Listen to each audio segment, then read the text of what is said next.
Nós vamos dar sequência agora, pessoal, ao estudo do crânio, estudando a vista inferior e depois a vista interna.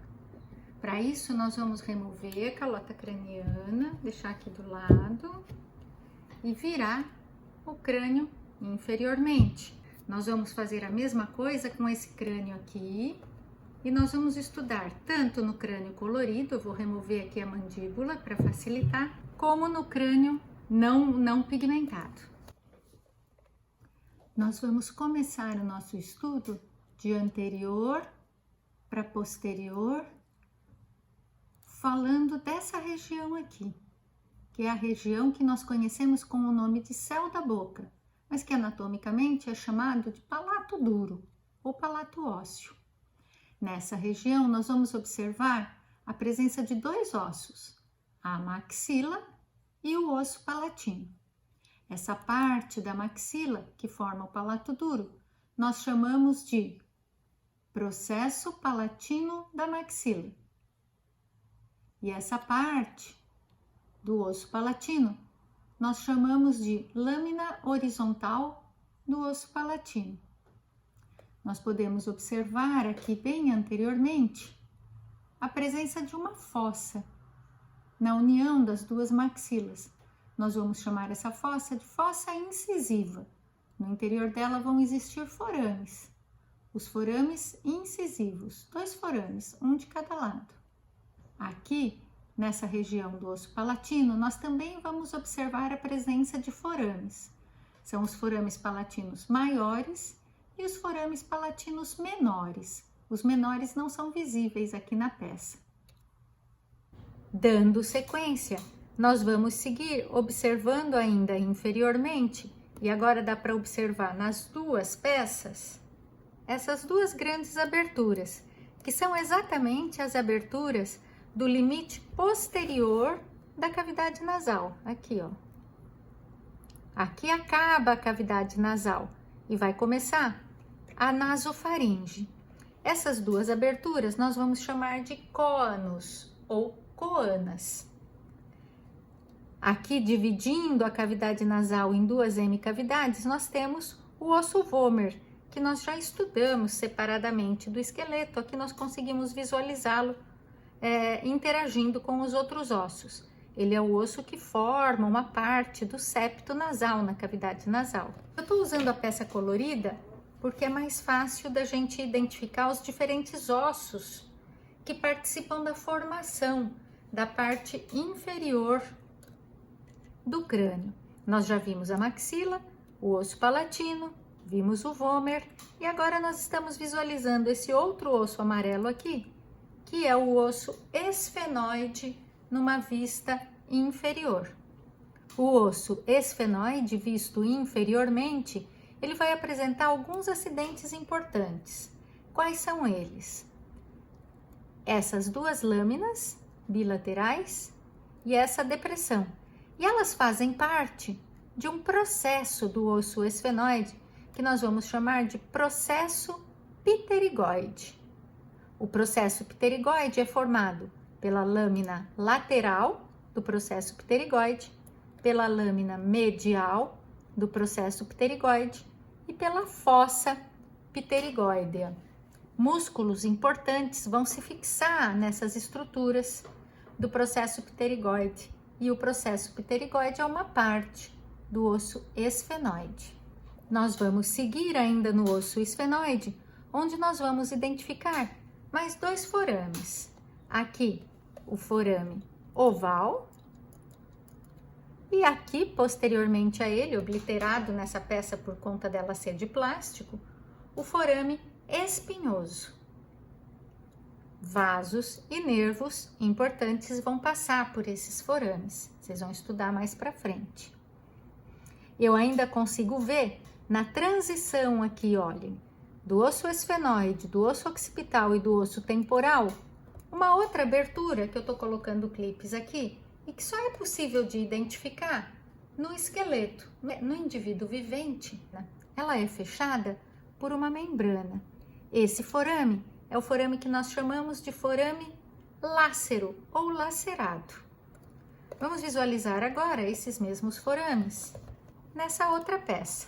Eu tenho aqui o forame oval, aqui mais próximo à base do esfenoide, o forame lácero ou lacerado, e aqui também obliterado deste lado e deste lado, o forame espinhoso. Vou virar, vamos voltar para a peça colorida e seguir nossos estudos na direção posterior. Indo em direção posterior, nós vamos deixar o osso esfenoide e vamos observar agora uma parte do osso temporal. Nós já estudamos em outra aula o processo estiloide, que pertence ao osso temporal, o processo mastoide, que pertence ao osso temporal, e nós vamos identificar aqui entre eles um forame, que também é obliterado aqui na peça plástica, mas que no esqueleto de verdade a gente consegue visualizar. É o forame estilomastoideo. Forame estilomastoideo. O nervo facial está saindo aqui por esse forame para inervar a face. Agora, já no osso occipital, nós temos esses côndilos, que nós chamamos de côndilos do occipital. Esses dois côndilos vão se articular com a primeira vértebra, o atlas da coluna vertebral. Esse é o maior forame do crânio e nós chamamos esse forame de forame magno, exatamente por ele ser o maior. E é por ele que a medula espinhal, estrutura do sistema nervoso central, se une ao tronco encefálico na região do bulbo. Então aqui acaba a medula espinhal e começa o bulbo internamente no crânio. Se nós virarmos agora a peça, nós vamos enxergar aqui, ó, eu vou atravessar para ficar mais fácil, uma pequena passagem que nós vamos chamar de canal do hipoglosso. Essa passagem é a passagem exatamente do nervo de mesmo nome, que é o nervo hipoglosso. Essa é uma outra abertura na região do osso occipital para passagem de nervos. Nós temos ainda aqui nessa vista inferior, essa abertura aqui, que é a abertura inferior do canal carótico. A artéria carótida está entrando no crânio por essa abertura, aqui também obliterada por conta da peça plástica. Se nós virarmos a peça agora, nós vamos observar aqui essa outra abertura, que eu estou colocando aqui o arame para identificar. Essa abertura é o forame jugular. Com isso, eu acho que nós encerramos a vista inferior. Nós vamos passar agora ao estudo da vista interna. Como esse crânio aqui não pode ser aberto, ele não é cortado como esse outro, a vista interna do crânio vai ser estudada nessa peça. E nós vamos tentar identificar ao máximo os ossos que nós já estudamos anteriormente na peça colorida. Nós vamos estudar agora, pessoal, a cavidade craniana vista internamente. Nós removemos a calota craniana, que ficava aqui, removemos a calota craniana e vamos estudar a vista interna do crânio, onde fica alojado o encéfalo. Nós podemos perceber que existem 3 níveis. Cada um desses níveis nós vamos chamar de fossa. Existe a fossa anterior, a fossa média e a fossa posterior. Em cada uma dessas fossas nós vamos encontrar diferentes ossos e diferentes acidentes ósseos, dos quais alguns nós vamos trazer aqui na aula para vocês. Para começar, vamos identificar aqui na fossa anterior a presença de 3 ossos: o osso frontal, o osso aqui no centro etimoidal e aqui, depois dessa linha, o osso esfenoide. No osso frontal nós podemos observar depressões, como se fossem digitações, que são marcas deixadas pelo próprio encéfalo. No osso etimoide, nós vamos poder identificar 2 estruturas. Bem aqui no centro, nós estamos pensando a crista etimoidal. Crista etimoidal. Lateralmente a ela, nós vamos ter duas lâminas perfurantes, que serão as lâminas cribriformes. De um lado, lâmina cribriforme, do outro lado, lâmina cribriforme. Então, essas lâminas cribriformes são lâminas perfuradas por onde vão passar as aferências do nervo olfatório, vindo do teto da cavidade nasal. Se nós seguirmos agora em direção posterior, nós vamos identificar aqui uma linha. Deixa eu virar assim, ó, para ficar mais fácil de eu mostrar para vocês e visualizar também. Ó, essa linha aqui é uma linha articular. Nós vamos estudar nas aulas de articulações. É uma linha que forma uma articulação entre o osso frontal e o osso esfenoide. Se vocês observarem a forma do osso esfenoide posteriormente à linha, vocês vão perceber que ela é semelhante a uma asa de morcego. Olhem o desenho formado pelo osso esfenoide, né, aqui nessa parte posterior à linha. Lembra uma asa de morcego. Por conta disso, essa parte do osso esfenoide recebe a denominação de asa menor do esfenoide. Na extremidade, bem no centro da região da asa menor do esfenoide, nós vamos encontrar dois acidentes ósseos, duas projeções ósseas em direção posterior. Essa projeção óssea nós chamamos de processo clinoide anterior. São dois processos clinoides anteriores. Essas são as principais estruturas que eu queria mostrar para vocês na fossa anterior. Nós vamos dar sequência agora estudando a fossa média. A fossa média, pessoal, ela é formada basicamente por dois ossos. O osso temporal dos dois lados e o osso esfenoide. Da asa menor do esfenoide, o osso esfenoide se continua em direção à fossa média do crânio. Aqui na parede lateral, nós vamos poder identificar o início do osso parietal, mas na fossa propriamente dita, basicamente nós vamos encontrar só esses dois ossos, o osso temporal e o osso esfenoide. Aqui no centro, essa parte que eu estou segurando aqui, nós vamos chamar de corpo do esfenoide. Vários acidentes ósseos nós vamos mostrar aqui para vocês. E agora, se eu levantar aqui um pouquinho, para tentar mostrar a parte da projeção aqui lateral do osso esfenoide, nós vamos ver aqui, ó, a presença de uma linha articular dos dois lados. Aqui ela tá um pouco apagadinha, mas ela vem, ó. Desse lado aqui dá para ver melhor. Acompanhem aqui, ó, o meu clips. Essa linha separa o osso esfenoide do osso temporal, dos dois lados. Aqui osso esfenoide, aqui osso temporal. Se a gente olhar aqui o centro, que é o corpo do osso esfenoide, e olhar essas duas projeções laterais, vai dar a impressão de alguma coisa muito parecida com uma borboleta. E por conta disso, essas duas partes laterais aqui do osso esfenoide receberão o nome de asa maior do osso esfenoide. Então, no osso esfenoide, na fossa anterior, a asa menor é essa aqui que parece uma asa de morcego, e na fossa média, lateralmente aqui ao corpo do esfenoide, nós vamos ter as duas asas maiores do esfenoide.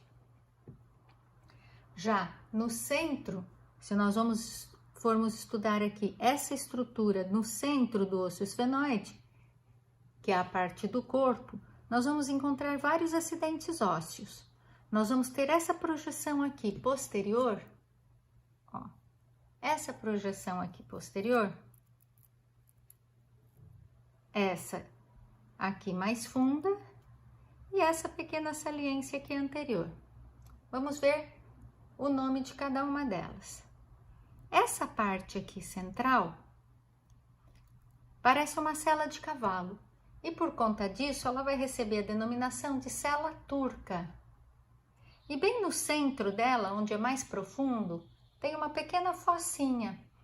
Essa fossa vai receber o nome de fossa hipofisial. Esse nome é por conta da glândula hipófise, que fica alojada aqui na fossa hipofisial da cela turca, no corpo do osso esfenoide. Essa região aqui mais elevada posterior, nós vamos chamar de dorso da cela. E nas duas extremidades dela, vão existir duas pequenas projeções ósseas, que serão os processos clinoides posteriores. E aqui na frente, nessa parte anterior aqui ainda do corpo do osso esfenoide, mas na cela turca, nós vamos encontrar essa pequena projeção que nós vamos chamar de tubérculo da cela. Então vejam quantas estruturas nós podemos identificar no corpo do osso esfenoide. Já no osso temporal, nós vamos identificar apenas essa grande região aqui, aumentada, bem proeminente, que é praticamente o limite entre a fossa média e a fossa posterior. Essa região aqui nós vamos chamar de porção petrosa do osso temporal. Nós vamos estudar ainda na fossa média as principais aberturas de comunicação com o interior da cavidade craniana e o exterior da cavidade craniana, que são forames ou aberturas de canais. Algumas dessas aberturas a gente já viu na vista inferior. Outras nós vamos estudar apenas aqui na vista interna. Nós vamos começar pelo canal óptico. Se vocês observarem aqui a peça, logo abaixo do processo clinoide, vocês podem ver, por se tratar de macromodelo, essa parte aqui está obliterada, está fechada, mas aqui, num esqueleto natural, isso aqui é aberto. E esse é o canal óptico. É por aqui que passa o nervo óptico, vindo lá de dentro da cavidade orbital. Então, canal óptico. Se nós olharmos agora aqui um pouco inferior, na fossa média, nós temos o forame redondo. O forame redondo também é bilateral e também vai em direção à região ali da fissura orbital inferior da cavidade orbital. Ele também vai estar levando um nervo para aquela região, o nervo oftálmico. Se nós seguirmos estudando aqui, um outro forame de aspecto aparentemente ovoide, e por isso ele recebe esse nome de forame oval. Pelo forame oval, vai passar um outro ramo do nervo trigêmeo. O nervo oftálmico que eu citei anteriormente é um ramo do nervo trigêmeo. Aqui vai passar um outro ramo do nervo trigêmeo, que é o nervo maxilar. Lateralmente ao forame oval, aqui obliterado, vai existir um outro forame, que nós chamamos de forame espinhoso. Estou mostrando aqui dos dois lados, ó. Vamos ver como é que vocês conseguem visualizar melhor.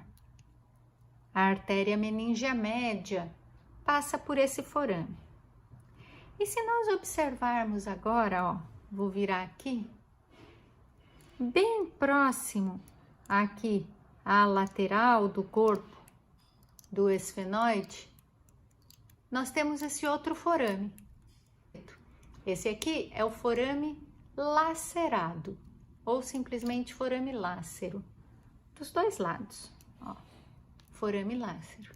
Ele coincide na vista interna com a abertura interna do canal carótico. Esses são os principais forames que eu queria mostrar para vocês na fossa média. Nós vamos dar sequência agora aos nossos estudos indo para a fossa posterior. Se nós cruzarmos agora, pessoal, aqui a porção petrosa do osso temporal, nós vamos deixar a fossa média e vamos em direção à fossa posterior. A fossa posterior, ela é formada basicamente por uma parte do osso temporal, na parede da porção petrosa do osso temporal, mas a maior parte da fossa posterior é formada pelo osso occipital. No centro aqui do osso occipital, nós vamos encontrar o forame magno. Nós podemos identificar aqui na fossa posterior algumas estruturas importantes. A crista occipital interna, a protuberância occipital interna e saindo aqui lateralmente da protuberância occipital interna, nós temos essa pequena depressão em formato de sulco, que nós vamos chamar de sulco para o seio transverso. Esse sulco para o seio transverso, ele é contínuo com esse outro sulco em trajeto sinuoso que vai desembocar num forame. Essa parte do sulco em trajeto sinuoso é o sulco para o seio sigmoide. E o sulco para o seio sigmoide termina nesse orifício, que é o forame jugular. Na parede da porção petrosa do osso temporal, agora na fossa posterior, nós podemos identificar uma outra abertura, que aqui também se encontra obliterada por se tratar de um macromodelo, mas no esqueleto natural ela é aberta. Esse aqui é o meato acústico interno. O nervo facial e o nervo vestibulo-coclear estão passando aqui pelo meato acústico interno. Eu acho que essas, pessoal, eram as estruturas que nós tínhamos para mostrar para vocês com relação à vista interna do crânio. Eu espero que vocês tenham gostado. Até a próxima aula, pessoal.